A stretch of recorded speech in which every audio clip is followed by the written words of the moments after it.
(1909), the Edwardian Golden Age. Gentile civilization had come to England, the continent, and the eastern United States. New York rivaled London and Paris as one of the great metropolises of the world.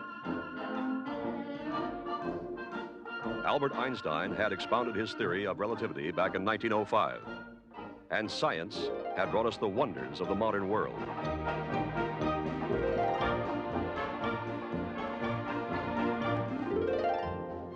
Culture and refinement had arrived on the east coast of America. Caruso was singing Pagliacci at the Met. Arturo Toscanini was conducting. The Barrymores were performing. And the Ziegfeld Girl was the rage. 1909 in the western part of the 46 United States was not so refined. The surviving Indian warriors were now being rounded up by the U.S. Army. In Washington, William Howard Taft, 300 pounds of pure Republican, was president, and life was comfortable. In other parts of the country, men were fighting each other and the elements. In the New York department stores, a lady could buy maxis and boots and live in style. Out west, they didn't think about style, just living.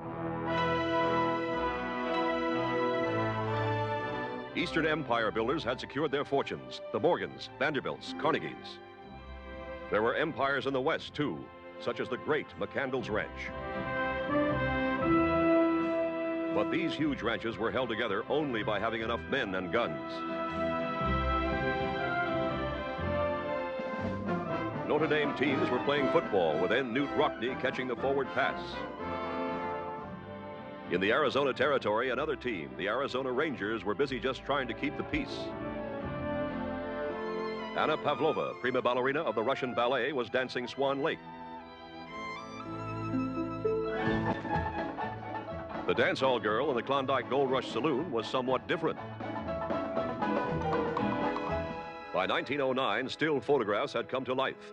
Motion pictures had been born with the great train robbery.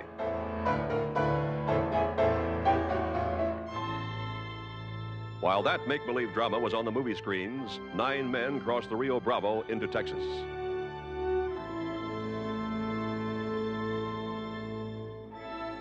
The turbulent years between the Civil War and the turn of the century brought out the best in some people, but in others, it brought out the worst.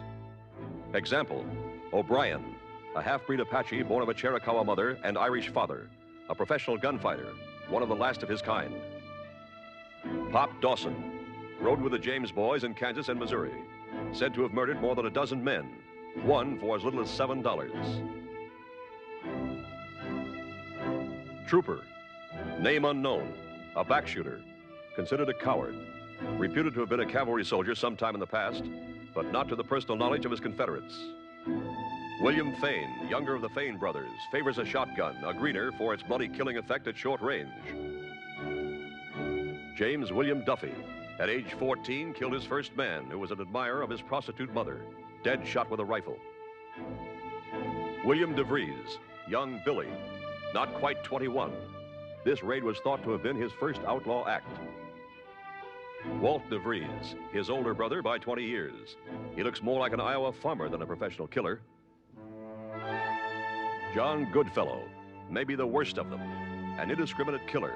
Women, children, no consequence at all. Prefers to work close, favors a razor-edged machete. John Fane, sometimes peace officer and bounty hunter, served with distinction during the Spanish-American War, professional soldier thereafter, now between wars. Currently, banks, trains, killings, and responsible for organizing the infamous McCandle's raid.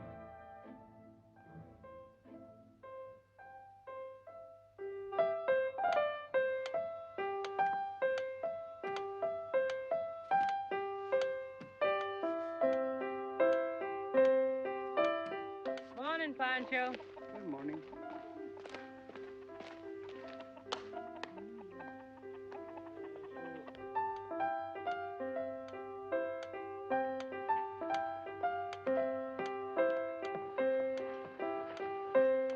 Child, you need some air.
Time to get up, Mr. Jeff. Delilah, I'm naked. I seen you naked the day you was born and many times thereafter. Riders coming.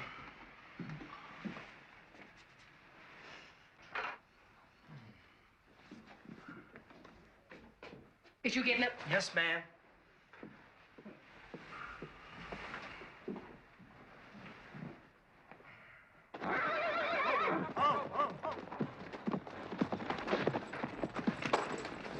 Grab his head. Grab his head. There, now. Hold him. Hold him. Chico! Boy. Chico! Chico! Hey! Come on! Now, I know you'd like to see Miss Stubby ride that bronc again, but go fetch me them eggs like I asked you to. Go ahead now. Hurry up.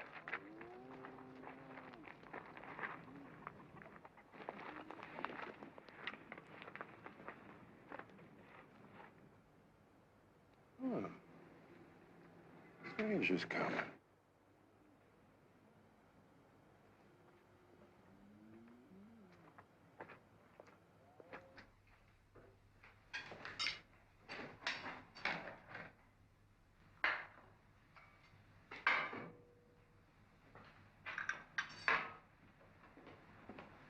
Mr. Jeff will be a little late. You make sure you have a half a dozen or so fresh eggs for him, Moses Brown. I've already done that, woman. Miss Martin. I'll take care of that boy. Yes, ma'am. Why, this is ridiculous. Breakfast, Miss Martha, nice and hot. Thank you, Delilah. But it's hot. Just a minute, Delilah.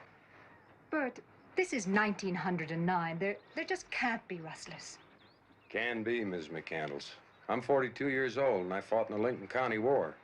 It's just not that long ago that...